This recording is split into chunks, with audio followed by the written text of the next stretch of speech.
영취산 꼭대기에 맑은 아침 햇살이 쏟아지고 구름바다가 마치 신선이 사는 곳처럼 넘실거리던 어느 날이었습니다. 부처님께서는 연꽃대자에 앉아 계셨고 그 주위로 제자들이 엄숙하면서도 평화로운 모습으로 서 있었죠. 그때 아난존자가 무언가 할 말이 있는 듯한 표정으로 부처님 앞으로 천천히 걸어 나왔습니다. 그는 예를 올린 뒤 혼란스러운 눈빛으로 이렇게 여쭈었습니다.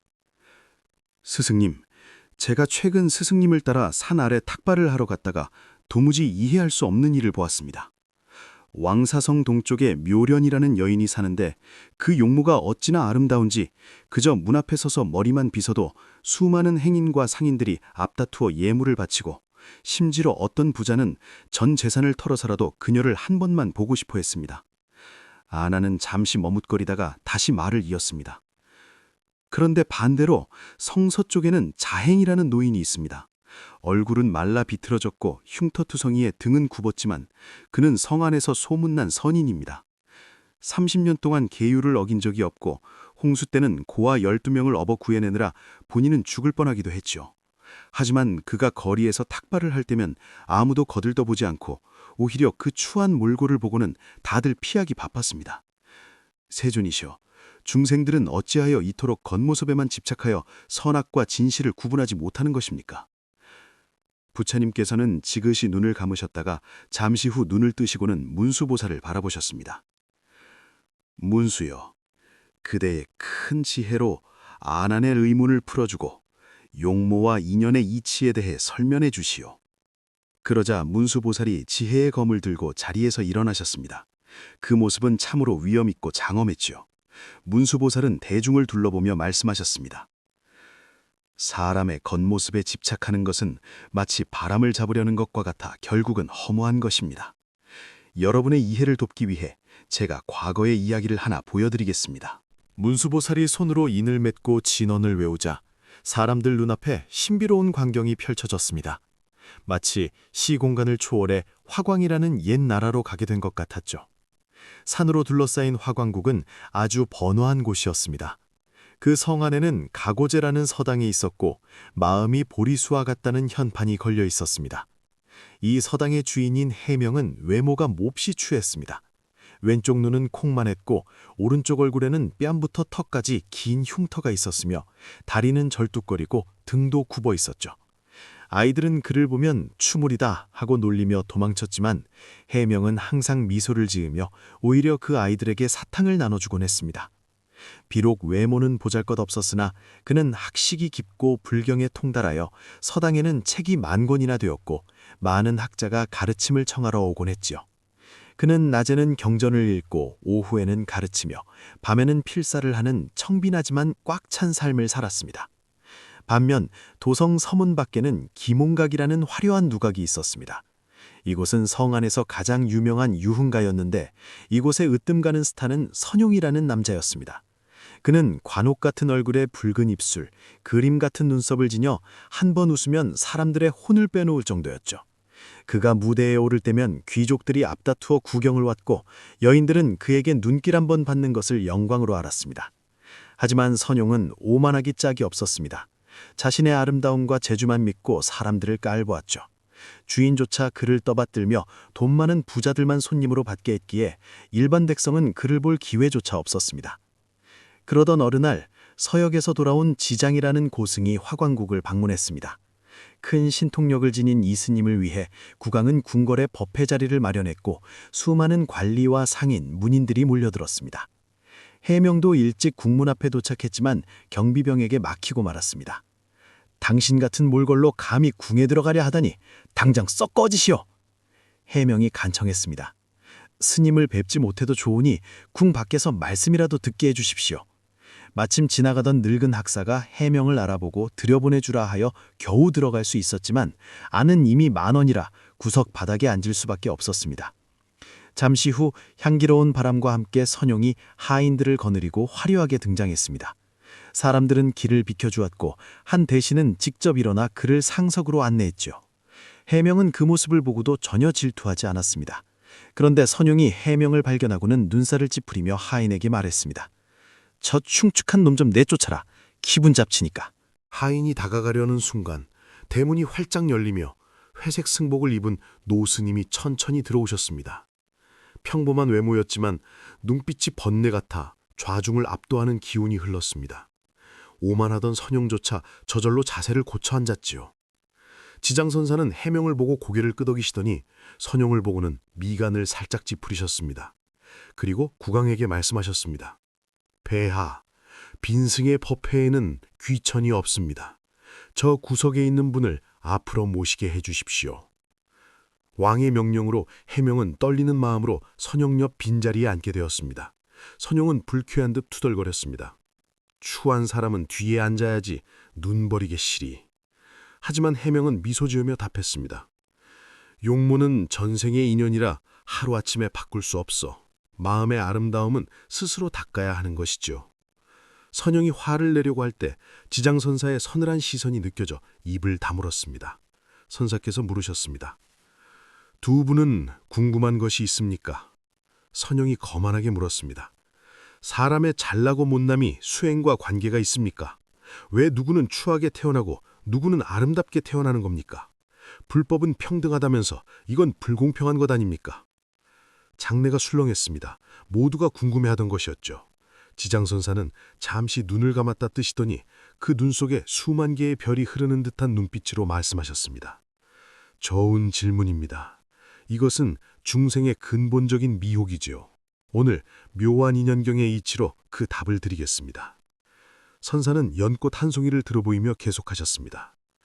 세상의 아름다운 용모를 갖게 되는 데는 5가지 뛰어난 인연이 있습니다. 첫째, 전생에 아낌없이 베풀고 보답을 바라지 않았기 때문입니다. 둘째, 자비로운 마음으로 화를 내지 않고 온화하게 사람을 대했기 때문입니다. 셋째, 삼보를 공경하고 성스러운 탑과 경전을 모셨기 때문입니다. 넷째, 남을 칭찬하고 나쁜 말을 하지 않았기 때문입니다. 다섯째, 부처님 앞에 등을 밝혀 어두운 길을 가는 이들을 도왔기 때문입니다. 그래서 금생에 눈이 밝고 빛나는 것입니다. 선용은 표정이 굳어졌고 해명은 깨달음을 얻은 듯한 표정이었습니다. 선사의 목소리가 낮아졌습니다. 반대로 용모가 추한 자는 전생에 탐욕을 부리고 베풀지 않았으며 화를 잘 내고 남에게 상처 주는 말을 했기 때문입니다. 삼보를 업신여기고 성현을 비방하거나 이간질하고 남의 선행을 막은 과보로 그리 된 것입니다. 이것은 인과응보라 그림자처럼 따라다니며 한 채의 오차도 없습니다. 선사는 날카로운 눈빛으로 선용을 바라보며 덧붙이셨습니다. 하지만 명심하십시오. 겉모습은 전생에 정해졌어도 금생의 복과 덕은 지금 이 순간에 마음먹기에 달렸습니다. 상은 마음에서 생긴다고 했습니다. 아름다운 자가 오만하게 굴면 복이 깎여나가고 평범한 자라도 선한 마음을 닦으면 복이 늘어납니다. 아름다움은 꽃처럼 잠깐 피었다 지는 것이지만 마음이 연꽃 같으면 어디든 정토가 되고 마음이 독사 같으면 걷는 곳마다 지옥이 됩니다. 법회가 끝나고 사람들은 흩어졌지만 선용만은 오랫동안 멍하니 서 있었습니다. 그는 처음으로 불안해졌습니다. 자신의 미모가 전생의 보시 덕분이라면 지금 베풀지 않는 나는 다음 생에 어떻게 될까? 그는 믿고 싶지 않았습니다. 바로 그때 화광국에 갑자기 전염병이 돌기 시작했습니다. 빈민가에서 시작된 역병은 순식간에 온 성을 뒤덮었습니다. 시체가 거리에 쌓이고 가족에게 버림받은 환자들이 넘쳐났죠. 성문은 봉쇄되었습니다. 이 재난 속에서 해명은 서당문을 닫고 전 재산으로 약을 사서 빈민가의 구호소를 차였습니다. 밤낮으로 환자를 돌보고 더러운 오물을 치우며 심지어 시신까지 직접 묻어주었습니다. 사람들이 걱정했지만 해명은 남이 아픈 것이 내가 아픈 것과 같다며 멈추지 않았습니다. 이상하게도 그는 병에 걸리지 않고 오히려 기운이 넘쳤습니다. 반면 선용은 전염병이 돌자마자 기몬가 꼭대기 다락방에 숨어 문을 걸어 잠갔습니다. 매일 향을 피우고 목욕하며 거울만 들여다보았죠.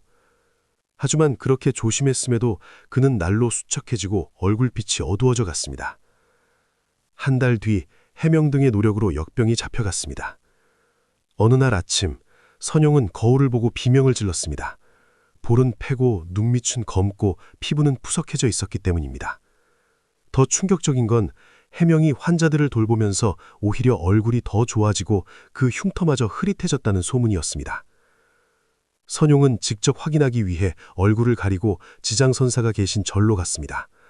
멀리서 낙엽을 쓰는 해명이 보였는데 정말로 그의 얼굴은 홍조를 띠고 눈은 맑게 빛나 마치 보살처럼 보였습니다. 선용은 꽃나무 뒤에 숨어 가슴을 졸였습니다. 그때 해명이 인기척을 느끼고 그를 바라보았습니다. 선용은 어쩔 수 없이 모습을 드러냈습니다. 해명은 쇠약해진 선용을 보고 놀랐습니다. 선용은 쉰 목소리로 물었습니다. 해명, 도대체 무슨 짓을 한 거야? 병자들과 뒹굴었는데 어째서 안색이 더 좋아진 거냐? 흉터도 옅어지고. 해명은 웃으며 답했습니다. 그저 인연 따라 좋은 일을 했을 뿐이요. 하늘에는 바른 기운이 있고 사람에게는 선한 마음이 있으니 순리대로 행하면 하늘이 돕는 법 아니겠어? 그런데 당신은 어찌 그리 수척해지셨어? 그때 향기로운 바람과 함께 지장선사가 나타나셨습니다.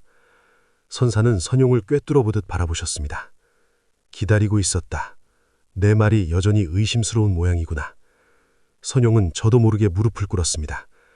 스님, 정말 모르겠습니다. 해명은 위험을 무릅쓰고도 좋아졌는데 저는 몸을 아꼈는데도 이 모양입니다. 지장선사가 선용의 턱을 들어 눈을 맞추게 했습니다. 용모는 전생의 인연뿐만 아니라 현재의 마음과도 숨쉬듯 연결되어 있다. 자네는 전생의 복을 까먹기만 했어. 고인물이 썩듯 아름다움은 말라가는 것이다. 반면 해명은 업장을 녹이면서 복을 쌓았기에 기질이 바뀐 것이다. 선사는 두 사람을 데리고 뒷산의 맑은 연못으로 갔습니다. 물속 그림자를 보아라.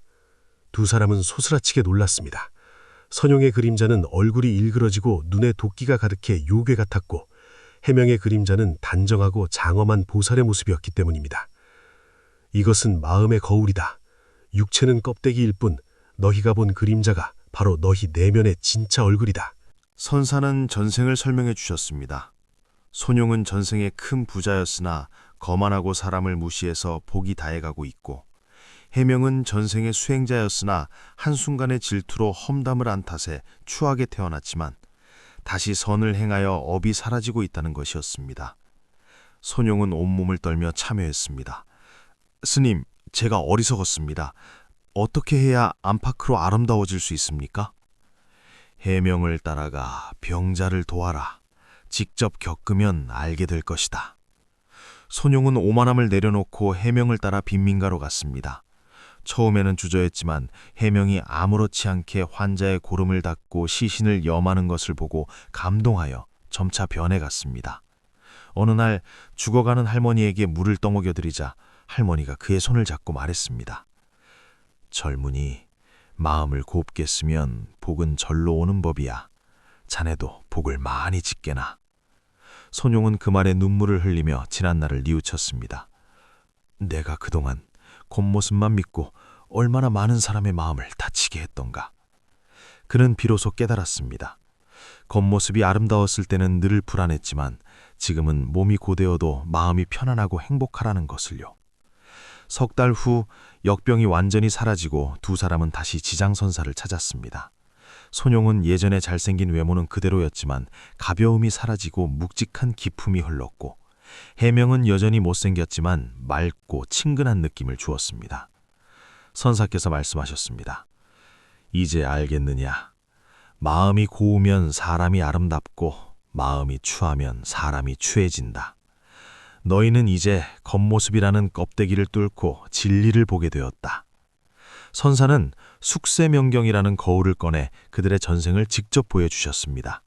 손용과 해명은 자신의 전생을 눈으로 확인하고 인과응보의 이치를 뼈저리게 느꼈습니다. 그 후 두 사람은 겉모습에 상관없이 마음 닦는 데 전념했습니다. 세월이 흘러 해명은 지장선사의 뒤를 이어 큰 스님이 되었고, 손용은 전 재산을 기부하고 수행하며 큰 자선가가 되었습니다. 사람들은 더 이상 손용의 잘생긴 얼굴 때문이 아니라 그의 덕행 때문에 그를 존경했습니다. 훗날 두 사람은 임종 때 서방 극락세계로 왕생하여 깨달음을 얻었다고 합니다. 이야기가 끝나자 문수보살이 손을 거두었고 다시 영취산 법회 현장으로 돌아왔습니다. 문수보살이 아난에게 물었습니다. 아난이여, 이제 용모의 인연을 알겠느냐? 아나는 합장하며 환한 얼굴로 대답했습니다. 네, 알겠습니다. 용모는 전생의 업일 뿐 집착할 것이 못되며 오직 마음을 닦아야 진정한 아름다움을 얻을 수 있음을 깨달았습니다. 부처님께서도 찬탄하셨습니다. 그렇다. 사람들은 겉모습으로 나를 보려 하지만 그것은 삿된 길이다. 육신은 구름처럼 흩어지는 것이니 오직 공덕을 쌓아 내면을 장엄하게 하는 것이 바른 길이다. 부처님께서 광명을 비추시자 대중들은 자신의 전생과 인연을 훤히 알게 되었고 모두가 겉모습에 대한 집착을 버리고 참된 마음을 찾게 되었습니다. 여러분, 이 이야기가 우리에게 주는 교훈은 분명합니다. 우리는 종종 겉모습만 보고 사람을 차별하거나 부러워합니다. 하지만 진정한 아름다움은 눈, 코, 입의 생김새가 아니라 자비롭고 선한 마음에서 나옵니다. 못생긴 사람을 보더라도 그가 지금 열심히 업을 닦고 있음을 존중하고 잘생긴 사람을 보더라도 그가 그 복을 잘 쓰고 있는지 살펴봐야 합니다. 마음의 빛이야말로 시간을 뚫고 영원히 남는 진짜 아름다움입니다. 마음이 고와야 얼굴도 곱다는 말을 기억하며 우리 모두 겉모습에 속지 말고 맑은 마음을 가꾸는 삶을 살아가길 바랍니다.